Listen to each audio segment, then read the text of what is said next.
Good afternoon, my conscious co-creators. Welcome to another edition of the Conscious Consultant Hour, Awakening Humanity. I am very, very pleased that you are all here with me today. Got another wonderful show in store for you. Just waiting for my guest to show up. Hopefully she'll be here by the time we bring her on. Um, First, my deepest apologies to my listeners. Last week we had some technical trouble, so the show did not stream out live, but we did record it and it will be put out shortly. So you'll get a twofer this week, this live show and then last week's recorded show. So I hope you'll tune in for that. And as always, we will start off first with my blog post. And this week's blog post actually is a really important one. And this one is entitled, When We Let Go of Something, We Make Room for the New to Enter. Letting go can be a challenge for most of us, whether it is letting go of an object, a career, or a partner. Most humans like to hold on to things. It can be a challenge for us to release something we value. Even if we treasure something merely because we have had it for a long time, we often grow attached to things that have been in our lives for a while. There is a comfort in knowing that that piece of furniture is always in our living room, or that the office we have been going to for years is still there for us.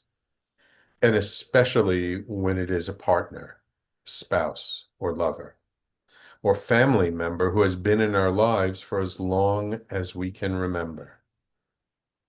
To have to deal with that sudden hole when their presence is no longer there for us can be quite difficult.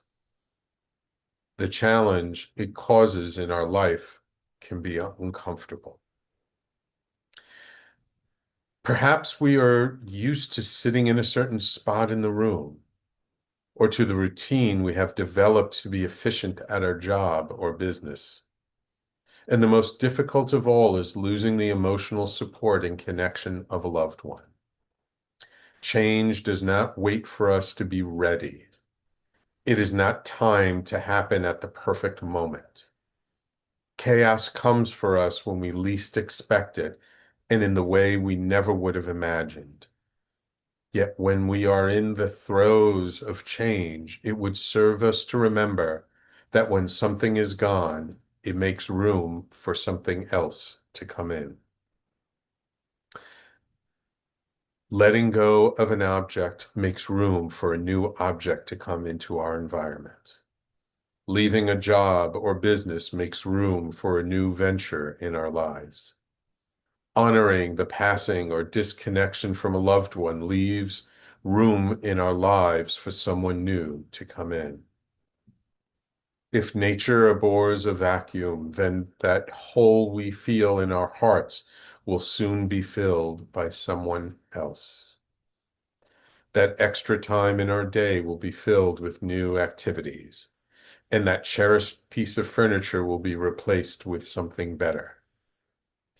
Perhaps to our environment, whether physical changes to our environment, whether physical, mental, emotional, or spiritual, help us to grow.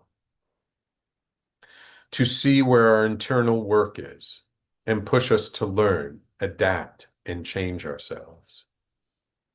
Just as a plant must continually be growing or it dies, so too we must welcome the things we lose in life so we continue to grow and evolve ourselves. We cannot stay in a safe, comfortable world if we are to become something more. Challenges are the fuel that feed our spirit to become more. From the littlest to the greatest challenge, they are all here to serve us. So when we lose something, anything we value, it is time to prepare for something new.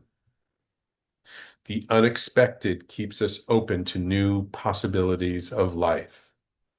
And letting go is merely an opportunity to bring something new into our lives. So, is there something you have been holding on to that it is time to let go of? Oof. Um, this blog post, although written 2 years ago, is particularly relevant for me these days. Um, and at the time I wrote this, I have to think back because there were a couple of things that happened, but um, there was a possibility at the time of losing a close relationship in my life, which I actually ended up not losing. Um, but it was something that um, really was very challenging and difficult for me to face and fearful. Um, so at the time when I wrote this blog post, it was about that, about losing a relationship. But as I reflected on it, it's more than just relationships. My wife, excuse me, my wife is very good at letting go of things. I am not. Um, I am, I guess I probably take it after my mother, who was a bit of a hoarder. When I have something and I've had it for a while, there's a certain comfort from having it, certain connection to the past. So I hold on to things. I have old books from years ago. I have, some artwork I did when I was in college, which is not very good. I mean, it's okay. Uh, and so when it comes to letting go of things, I do it very hesitantly. My wife, on the other hand, is very good about let's let this go and get something new. And I'm like, but it's still useful. It's still good. Oh, it's okay. We can give it to somebody. We can sell it to somebody. We had a sofa, this green kind of big, comfortable sofa that we had bought when we first got married 22 years ago. And we had it for many, many years. And then, I don't know, 3, 4 years ago, my wife was like, it's no good. It's too big. We need to get something better, different, whatever. And she found a sofa she liked online and we ordered it. Took forever for it to come because at the time, there was still problems with the supply chain and things shipping over from Asia and still, it took like I don't know, months, like almost 6 months, I think, to get this new sofa. But, it was hard for me to let go of that old green sofa, even though it did take up too much room, but it was very comfortable. Even though it wasn't, it was past its prime. And we ended up giving it to, or selling, I don't remember, but to someone else in our apartment building, a young couple who just had a kid, and I think they still have it. But it was very, I could feel like emotionally I was attached to this sofa because I had it, close to 20 years. And, my wife, she was so ready to let it go. It was so easy for her to let it go. And, it was just very symbolic, I guess, of things in general for me that letting go of things is hard. And I think it's hard for a lot of people. And just as I reflected on this whole idea of letting go of things, and again, when I say things, it doesn't necessarily have to be physical objects. It could be relationships, could be people we know, could be a pet that passed away. But letting go is hard. And especially with people who we have a strong emotional attachment to, letting go is heart-wrenching.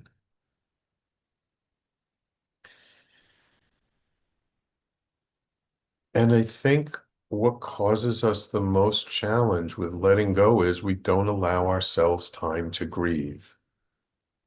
Sometimes we don't even think we should grieve or that there's anything to grieve. But loss causes us grief, and that's okay.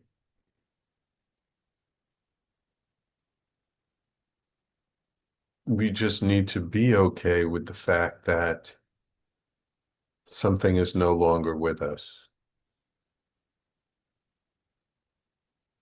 In this society, we're not very good at grieving. We don't teach our children how to grieve. We often teach them how to stuff it down. Oh, it's okay. Even if, let's say it was a loss of a parent, things will be okay, you know. But the real truthful thing to say to a child who just lost a parent is, yeah, this sucks. It's gonna suck. It's gonna suck for a long time. And it's okay to grieve the loss. But that's not the way we're taught.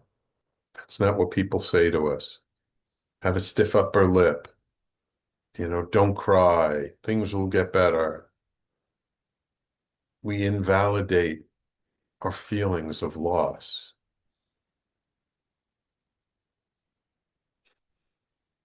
And so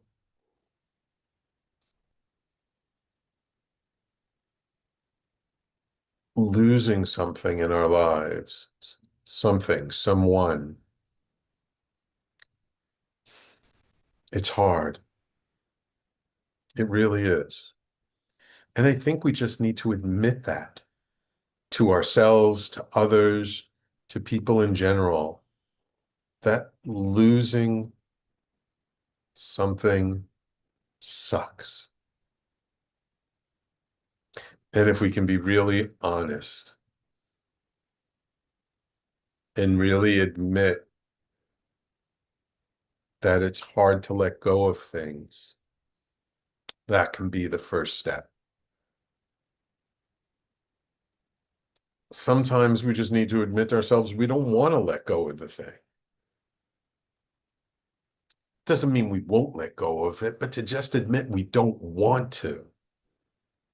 We don't want to let go of the relationship, even though it no longer serves us. We don't want to let go of this thing that we've had in our lives for so long that we've grown attached to. We don't want to let go of our identity, of our career, of our business.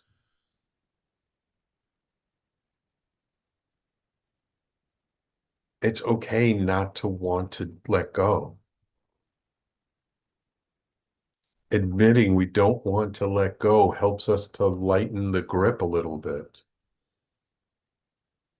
Grieving the fact that we are letting go, or we will let go, or we have let go of something, grieving helps us to lighten the grip.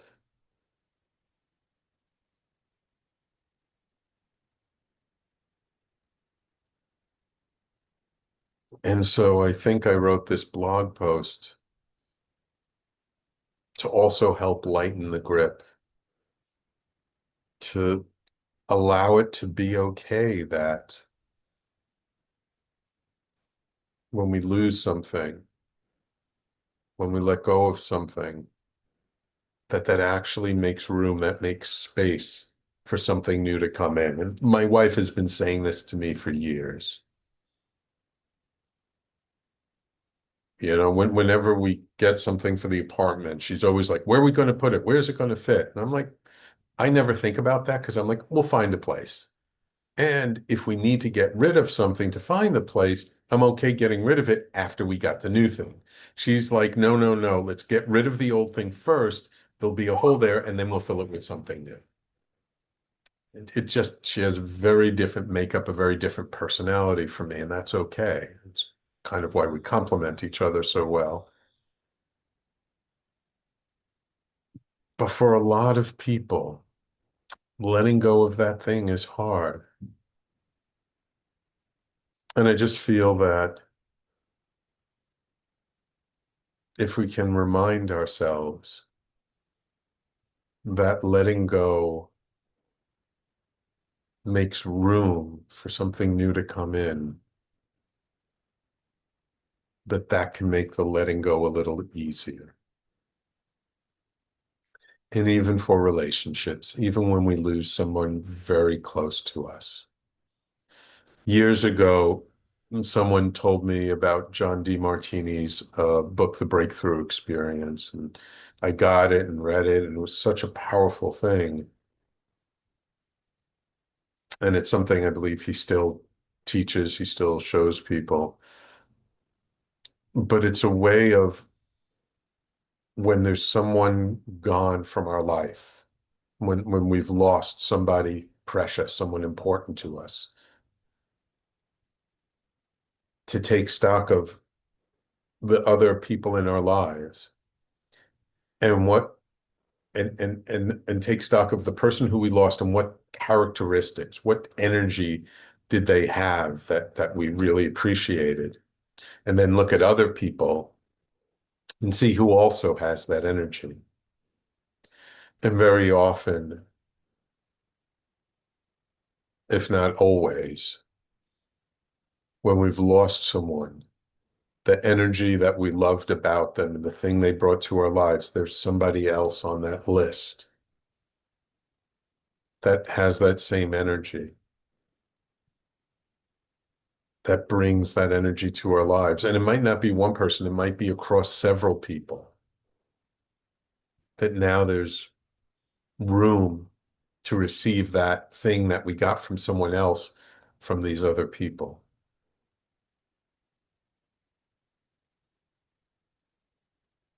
So we never really lost what we were attached to in the first place. It just transformed into someone else, into another relationship, into a different relationship.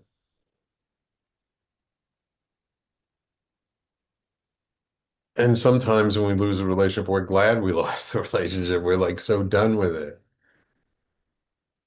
But if there were things that were triggering about that relationship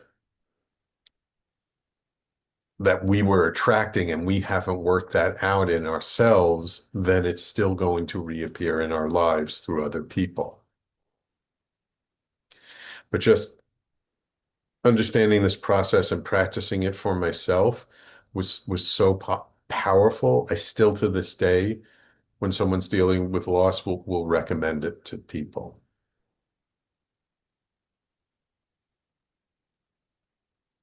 But I just feel it's so key, and I think this is why this particular blog post is so timeless because we're always dealing with loss. And I'm sorry to say that I have a feeling that there's going to be more loss in the future because the way technology is developing, the way AI is continuing to grow and become more powerful, more capable, that whole industries, whole careers will become obsolete. And we will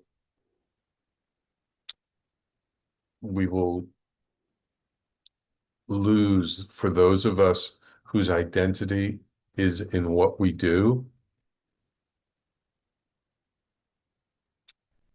it's going to be a loss. It's going to be a challenge because what we do and how we show up in the world is going to be very different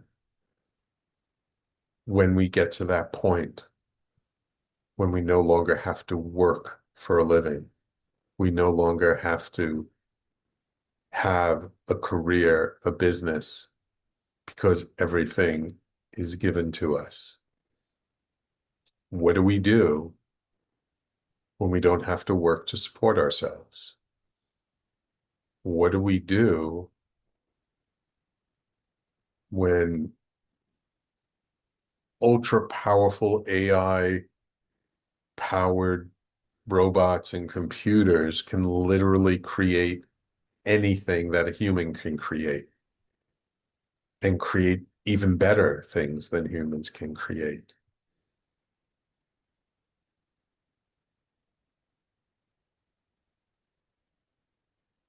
It's so important to keep in mind that we are so much more than a career. We are so much more than a relationship. We are so much more than these attachments that we have. Yet we're not going to deal with it until it's right in front of our face. So I do see the rate of change continuing to increase, and I do see how it's going to become more and more challenging to deal with this change. Oh, and I do see a dear friend and former host, Jacinta, on LinkedIn says, great topic. So important for many of us to learn to take the first step to let go and lighten the load. Yes. Letting go is so, so important. And it's something we really don't talk about much. And it's the same way, like in our society, we don't talk about death until we experience it, until we have the death of a loved one. Death is part of life. It's part of our culture, at least indigenous cultures and ancient cultures. There were rituals around death, rituals around helping people to deal with death, because death is the ultimate loss, right? But it's not. It's a transformation. It's a transition. Just because we lose someone doesn't mean we can't talk to them. It just means maybe they're not going to respond the way we're used to.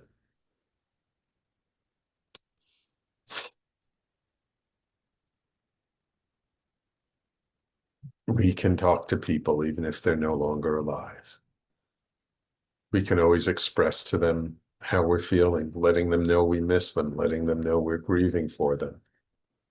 We just shouldn't expect an answer. Well, it might come in different ways, but letting go, especially when it's not voluntary, it's one of the most difficult things we can do.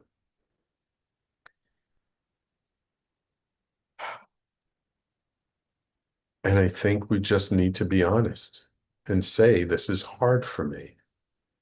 At least when we name it, when we admit that letting go of whatever it is we need to let go of is challenging for us, that helps. Talking to a gentleman over the weekend who got fired from his job in October, and he had been in the industry 20 something years, and you could tell it was a very hard loss for him. And he admitted it, but then he found finally a new job in January and he was feeling much better. But you could feel from the conversation how much of a loss it was losing that job after he'd been with that company 12 years. We're going to see more and more of that. It's harder and harder for young people graduating school to get into entry-level jobs, all kinds of industries. Medical technicians, I understand, are particularly getting affected by the implementation of artificial intelligence. Other industries will be affected.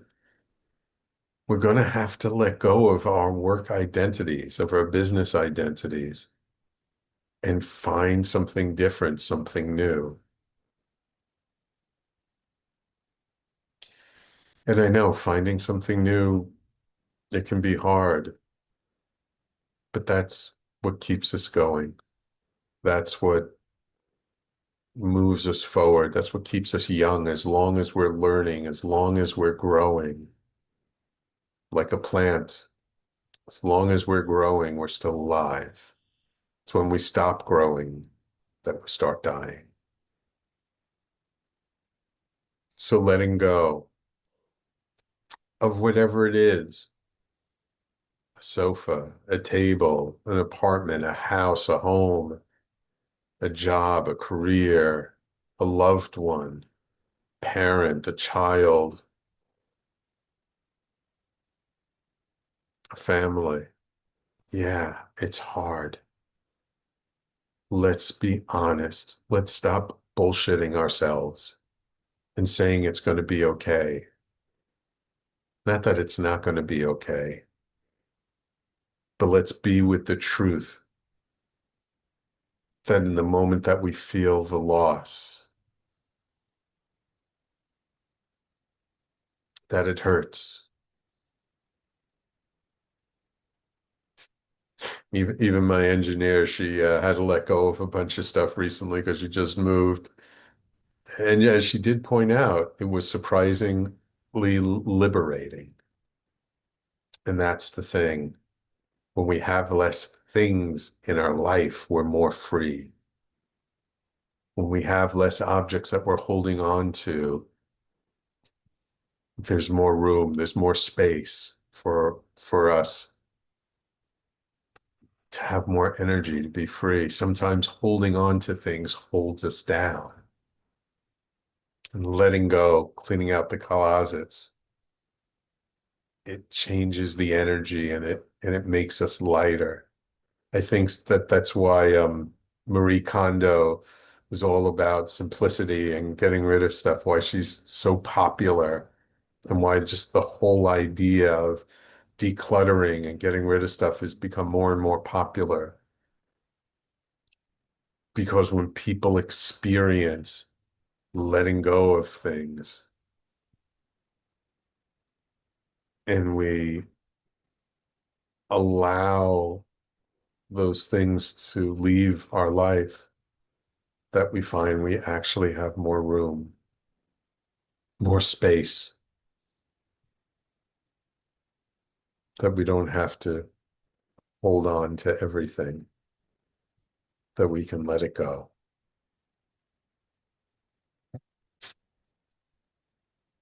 And yeah, just being honest with ourselves that it's hard helps to make it a little less hard.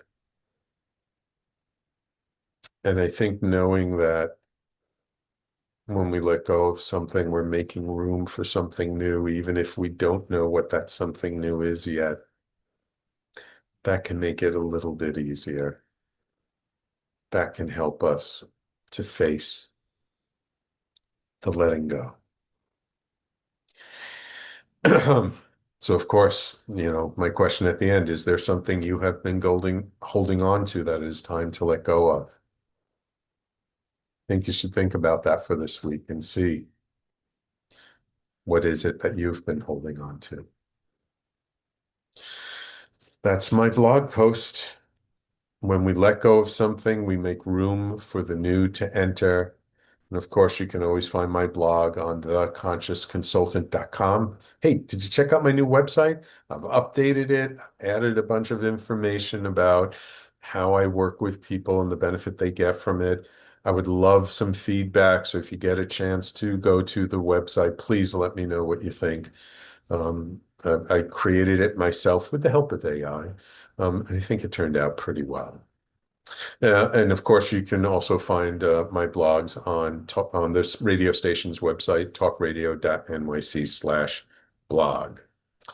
Well, it's time for us to take a break. My guest is not here, so I guess we'll continue on, just you and me. But we will talk about releasing our emotional wounds, because that is our topic for today. So we'll talk about that in just a moment. We're going to take a quick break.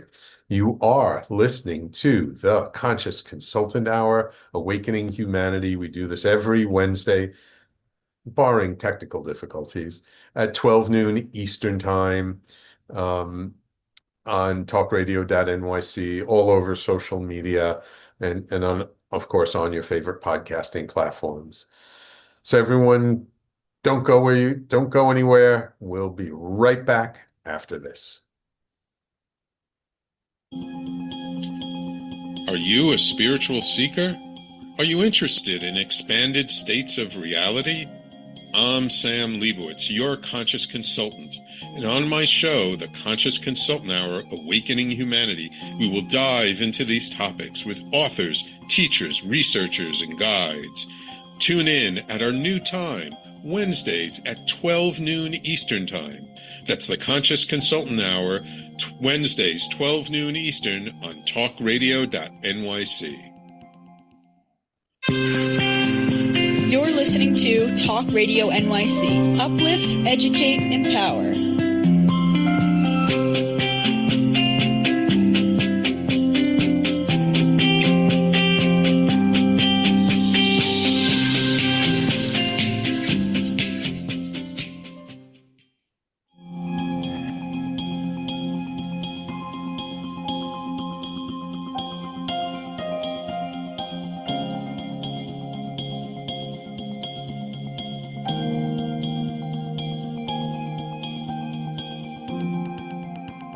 And welcome back to the Conscious Consultant Hour, Awakening Humanity. Another comment from Jacinta. She said, thanks for including her comment. Letting go of emotional weight we carry can be such a powerful step towards healing. It's something I often help my clients work through during their healing journey. Yes, Jacinta, absolutely. It's the emotional weight. It's learning to I almost wouldn't say I try and avoid these days terms like letting go and releasing because it's always a part of us somewhere in there. I think of it nowadays more as metabolizing, more as processing the energy, more as like learning to hold it better and giving it more space and more room so it doesn't control us in the same way. And unfortunately, something happened to my guest today. Hope probably the change in daylight savings time or something, who can't join us or isn't joining us. But our topic for today is releasing our emotional wounds, which is interesting because the blog post, I guess, is so apropos to the topic. And you know, our emotional wounds we all experience them. We all have those issues.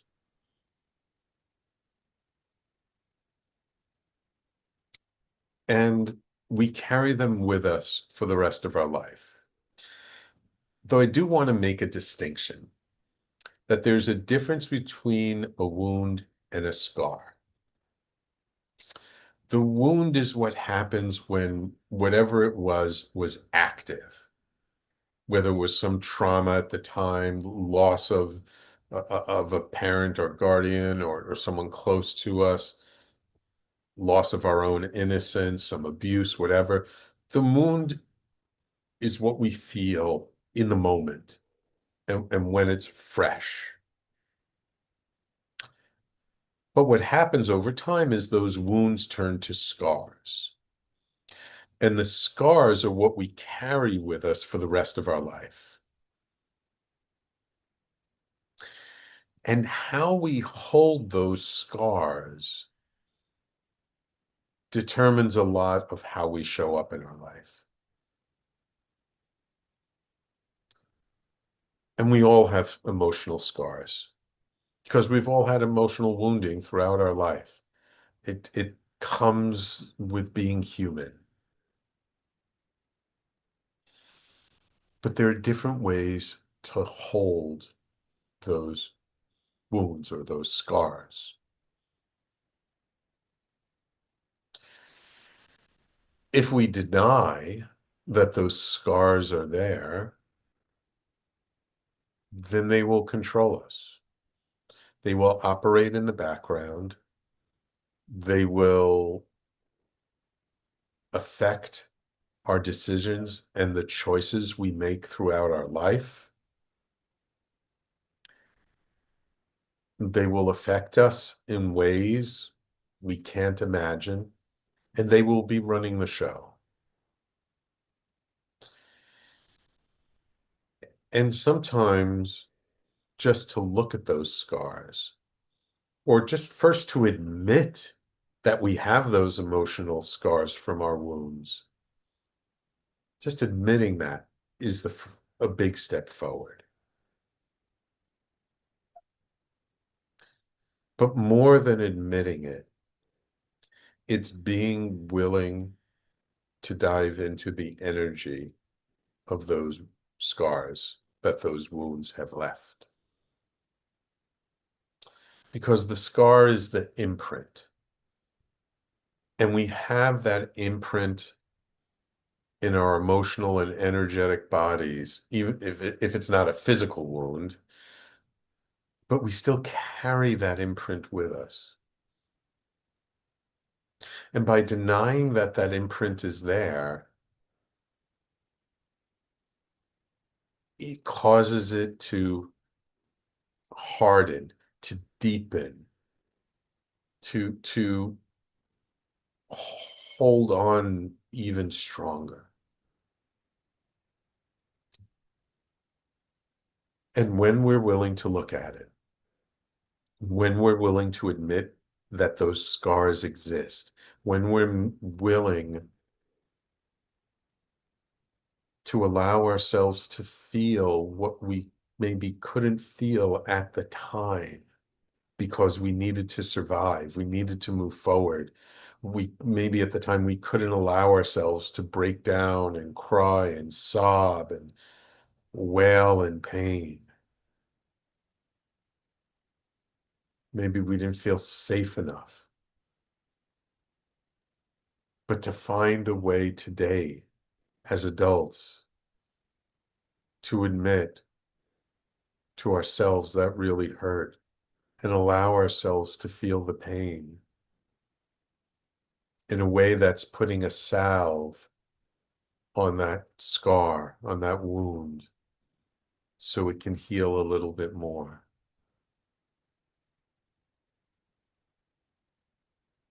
So that instead of denying it, instead of pushing it down, instead of refusing to admit it's there, which causes it to get denser and harder and more difficult to process later on, if we can open up to it, if we can admit its existence, if we can hold it with tenderness and care, hold it the way we wish we had been held at the time that wound was inflicted upon us, or at the time we experienced that wound. If we can hold that scar with compassion,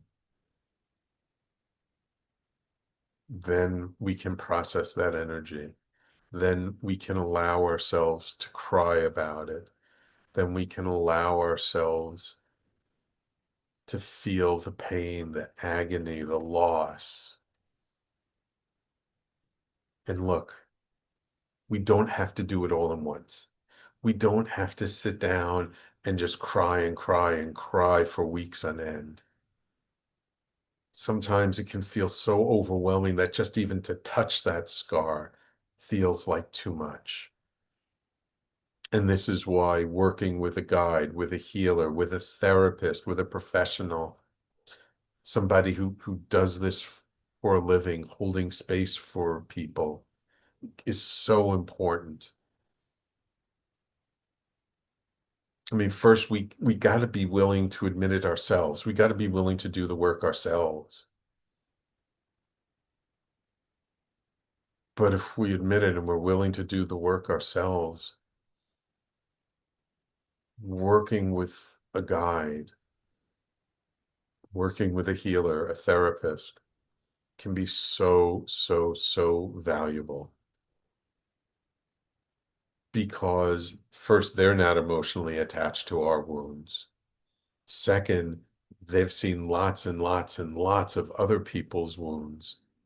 And third, they've seen what it takes for people to process and integrate and metabolize those wounds. So they can be incredibly valuable guides, showing us the path, holding space for us. Now, look, you have to find the guide, the therapist, the healer who you resonate with, who feels safe for you. Safety is first and foremost.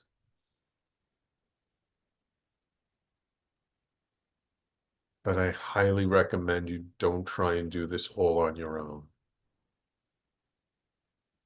Working with some kind of facilitator is invaluable. And working with somebody you trust is essential.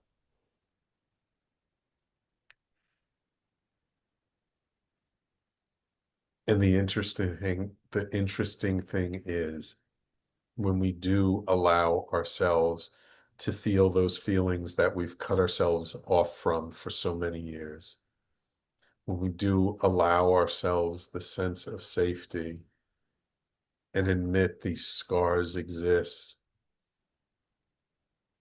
and hold them tenderly, the scars do lighten. They do help us to move forward in our lives. It does help us to move forward in our lives, to acknowledge those scars, to feel what those scars are holding. It does lighten the scar. This is not to say that the scar will disappear. I don't think those scars ever disappear. But what happens is we are no longer carrying the emotional charge around the scar. So then we can admit about the scar. We can talk about the scar. We can share about our experience of the wound and the scar. And you know what that does? That makes us more human, more authentic, more relatable. And especially when we meet someone else who has a similar scar from a similar wound, and we admit about our wound and how much it hurt, and how painful it was, and what it felt like. Now we have a connection, a deeper connection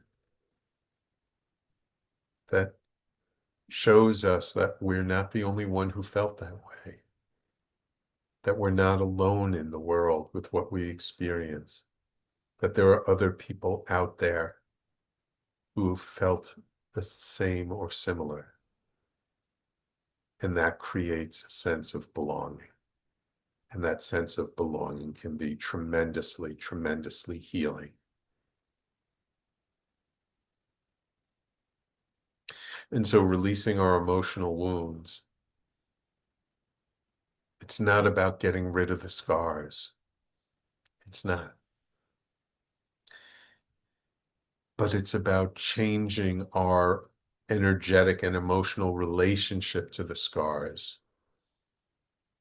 to allow them to transform from maybe something ugly to something beautiful, to transform the energy around them. So instead of those scars weighing us down and causing us pain and causing us to be reactive, that we can hold them with grace and compassion, so that when we meet somebody else with those scars, we don't yell at them, we don't berate them, we don't get triggered by them, but we hold our heart out to them and we show them compassion. We hold them in a way we wish we had been held. Wow, Jacinta, thank you so much for all the comments. Jacinta says, I love how you're differentiating between wounds and scars. It reminds me of how healing works emotionally as well. When wounds turn into scars, sometimes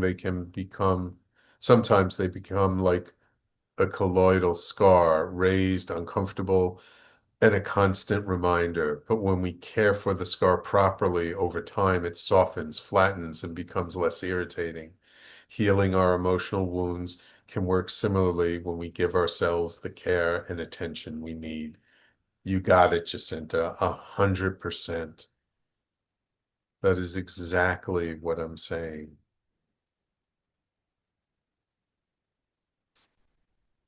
That instead of denying the existence of our scars, that we admit that they're there and we give them the care that they need. And exactly, they smooth out, they become softer, they flatten out, they don't irritate us. Because when there's a scar and it's unhealed, even a feather touching it will cause us to yell in pain. And what that yelling in pain looks like can be snapping at people, be irritable, be combative, confrontive, argumentative. It can show up all kinds of different ways. Just think about in your own life when you're triggered by someone or something, how do you react instinctively? Like not with thought, not mindfully, but that instinctive reaction. That's beyond our conscious control.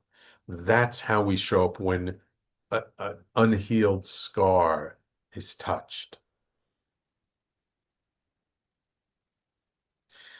And the healing lotion, the healing balm that we put on that scar, that's our compassion, that's our self-care, that's our giving space and holding ourselves in that way. That then when something touches it, we don't get triggered and react like that instinctually. We can start to react with curiosity.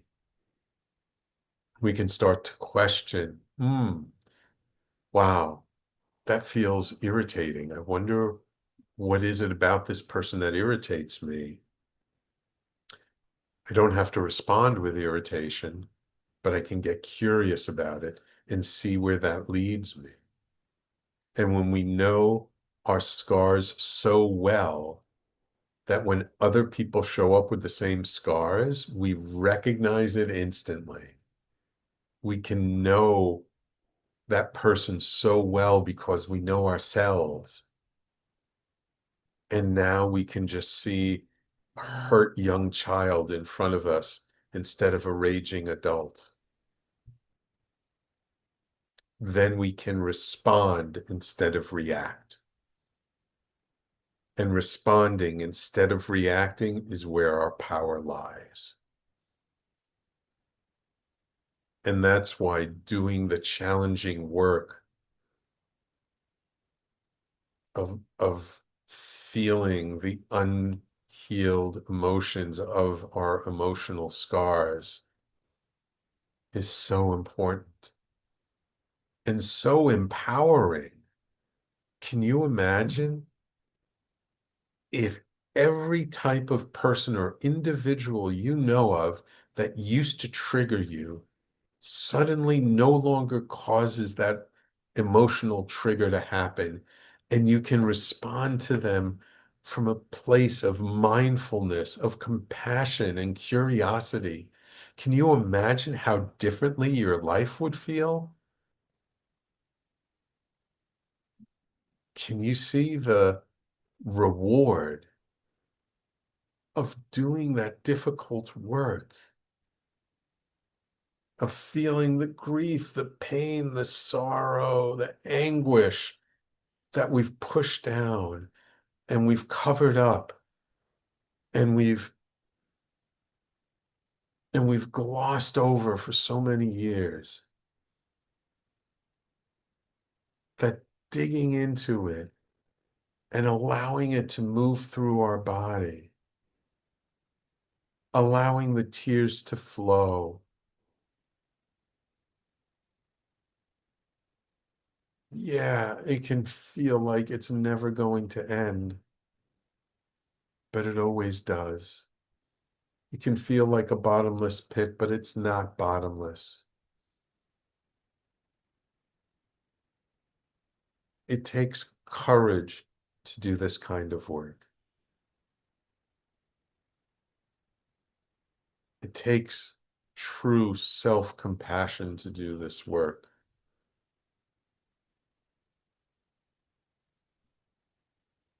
And it takes fortitude. It takes persistence.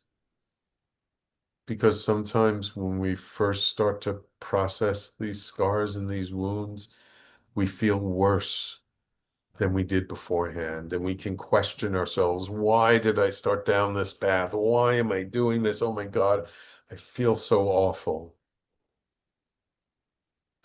But trust me, if you persist, if you stay with it, if you continue to move through it and allow it to move through you, what you will feel on the other side will be so much better. And I'm not just talking better of when you're in the midst of it. I'm talking better of how you felt from before you started to do the work. That's the kind of paradox of doing this kind of emotional processing. Because before we start doing it, we're somewhat numb to that pain. We're somewhat caught off from our feelings. And so when we open up and we start to do this work and the feelings start to flood in, we feel worse. And so we think, oh my God, this is awful. Why did I ever start this? But as we stay with it, as we continue to allow it to process and metabolize and flow through us, what happens is we start to feel lighter. There's more internal room and more internal space. And we start to show up in a different way. We start to live differently.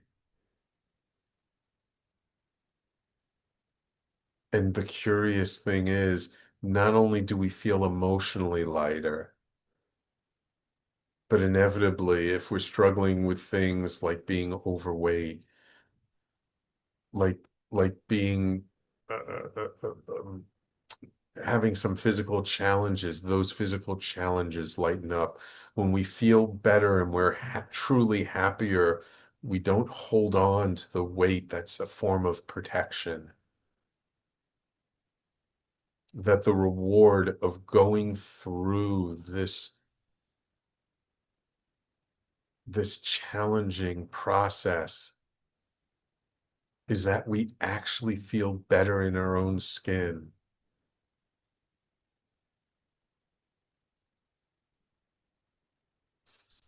I've been really, I've been doing this work a long time. And especially over the last 11, almost 12 years, really working more deeply on my own process. And what I often say to people is, if you look at my life from the outside compared to 11, 12 years ago, it may not look that different from what it was back then, but inside it feels completely different. And that is the reward. That is the benefit of doing this challenging, deep inner work. It's not that life around us will change that much, but we feel completely different in the world around us. And oftentimes, because we feel different around it, things around us will shift and change. So doing this work, it's not for the faint of heart. It's not for the timid. It's for the courageous. But not the courageous, people who want to climb a mountain and do death-defying feats and who put their lives on the line for things. It's a different kind of courage. It's a courage of authenticity. It's a courage of of honesty and truthfulness and admitting to ourselves that that hidden truth that we've been holding on to for so long. It's speaking out, not necessarily in words, but in emotions. That thing we've been so afraid to admit to ourselves for so many years. That courage is a different kind of courage. That courage is a more uncommon courage. That courage is something that, in my book, is much more valuable and much more powerful and can have a much greater impact on our lives. So I apologize for my guest not showing up this week, but I guess it allowed us to have this conversation. And Jacinta, thank you so much. I see she posted another comment. I really love this show. Conversations like this are so needed, and I believe it will benefit many people. I hope so. That's why I do this show, is I want to help as many people as I can. So please let me know if you enjoyed this conversation, if it touched you in some way, if it helped in some way. And if it did, please don't keep it a secret. Share this episode with friends, family, loved ones, colleagues. If you know someone going through a difficult emotional time, maybe this is the episode to share with them. Maybe this time, what I've said will touch somebody's heart in some way that will give them the courage to step forward and truly allow themselves the gift of deep, deep healing. That is my wish for all of you. So I truly thank you, my loyal listeners, for tuning in each week. I really appreciate you giving me your attention, which is one of the most valuable things that we have this day, because everyone is vying for our attention. So thank you for the preciousness of your attention this week. I trust that you've gotten something out of this episode, and I hope you will share that with those close to you. And of course, as always, if you did miss any part of today's show, you can always catch the replay on talkradio.nyc and on YouTube, Facebook, Twitter, LinkedIn, Twitch, and on all the podcasting platforms, Apple, Spotify, Pandora, iHeartRadio, Amazon.